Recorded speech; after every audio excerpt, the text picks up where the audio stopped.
बेटा बेटा मुझे घर से बाहर मत निकाल। एक बार एक गांव में अमरीश नाम का एक छोटा लड़का रहता था। 10 साल की होने पर अमरीश ने अपनी माँ को खो दिया। अपनी माँ के मरने के बाद वह अपने पिता के साथ ही रहता था और अमरीश उनकी देखभाल करता था क्योंकि वह बहुत बूढ़े थे। अमरीश के पिता ने अपने बेटे अमरीश की जरूरत को पूरा करने के लिए खेत में हर दिन बहुत मेहनत करते थे।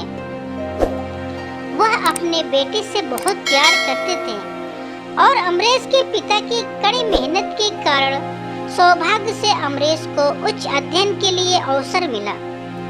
जैसा कि अमरीश एक बुद्धिमान लड़का था, उसने बहुत अच्छी तरह से अध्ययन किया और टाउन की सबसे अच्छी बहुराष्ट्रीय कंपनियों में उसे काम करने का मौका मिला।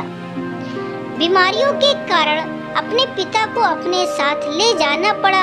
अमरीश के पिता बहुत आत्मनिर्भर थे और बहुत मेहनत करते थे। वह अपने बेटे पर बोझ बनकर नहीं चाहते थे, अपने दम पर निर्भर रहना चाहते थे। लेकिन उनके रिश्तेदारों और शुभचिंतकों ने उन्हें अपने बेटे के साथ जाने और उसके साथ रहने के लिए मना लिया। कुछ दिनों बाद अमरीश के पिता, जो पहले से ही बीमार थे, दिन ब दिन और अधिक बीमार होते गए। अमरीश ने अपने पिता के स्वास्थ्य का ध्यान रखा और उन सभी चीजों की सेवा की जो उनके लिए आवश्यक थी। अमरीश को अब अपने पापा की सेवा करने में हिचकिचाहट होने लगी। अमरीश को अपनी पापा की सेवा करना बोझ लगने लगा और अपने अंदर गलत भावना और व्यक्तिगत जीवन के बारे में सोचना शुरू कर दिया, जिससे वह नाखुश और तनाव में रहने लगा। उस दिन से अमरीश अपने पिता की अनदेखी करना शुरू कर दिया क्योंकि वह अपने पिता के साथ रहने और उसकी देखभाल करने में संकोच होने लगी और भी खुश नहीं था। अमरीश के पिता ने अपने बेटे के व्यवहार में बदलाव को देखना शुरू कर दिया। वह जानते थे कि अमरीश ने उसे नजरअंदाज करना शुरू कर दिया है और अपने अहंकार के कारण मुझे अब अनदेखा करना शुरू कर दिया है। अमरीश के पिता ये सब देखकर उन्होंने मन बना लिया कि वह अब अपने बेटे के साथ नहीं रहेंगे और अपने बेटे के बदले मिजाज और अपमानजनक व्यवहार को देखते हुए उसने आखिरकार अमरीश को छोड़ने और गांव में अकेले रहने का निर्णय बना लिया।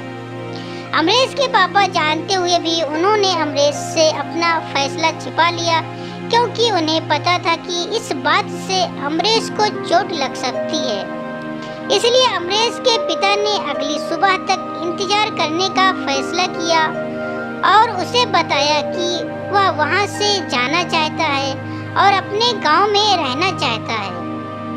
शाम को जब अमरीश घर वापस आया तो उसने अपने पिता से कहा कि वह उन्हें एक सैर के लिए ले जाना चाहता है।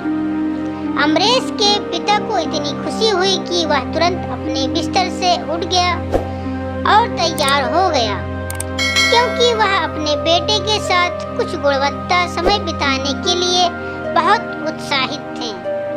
अमरीश, जो पहले से ही अपने पिता को लंबे समय तक चलने और रास्ते में छोड़ने का मन बना चुका था, अमरीश के पिता ने सभी लकड़ी के डंडे उठाकर सड़क पर रखना शुरू कर दिया।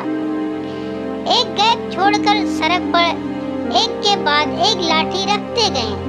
अपने पिता को ऐसा करते देख अमरीश सोच में पड़ गया था, लेकिन अमरीश यह जानने के लिए बहुत उत्सुक था कि उसके पिता ने इस तरह डंडे को क्यों रखा है।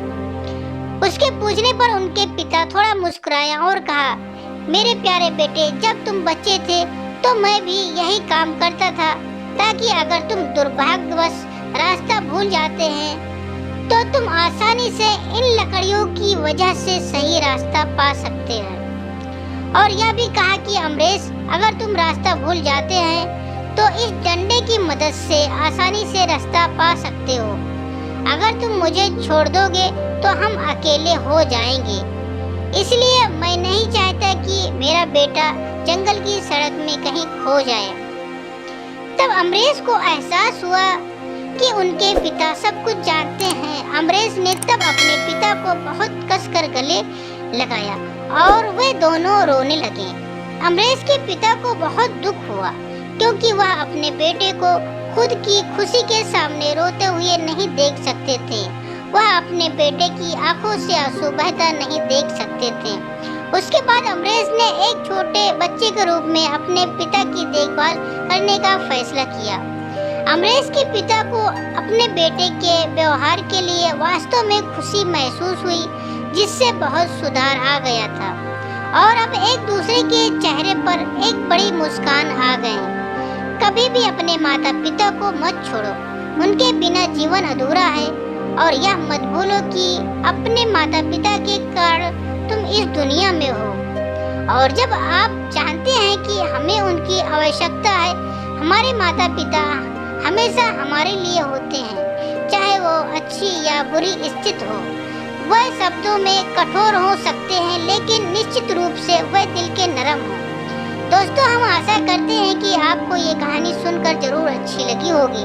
कृपया करके इस कहानी को आप अपने दोस्तों और परिवार वालों के साथ शेयर जरूर करें।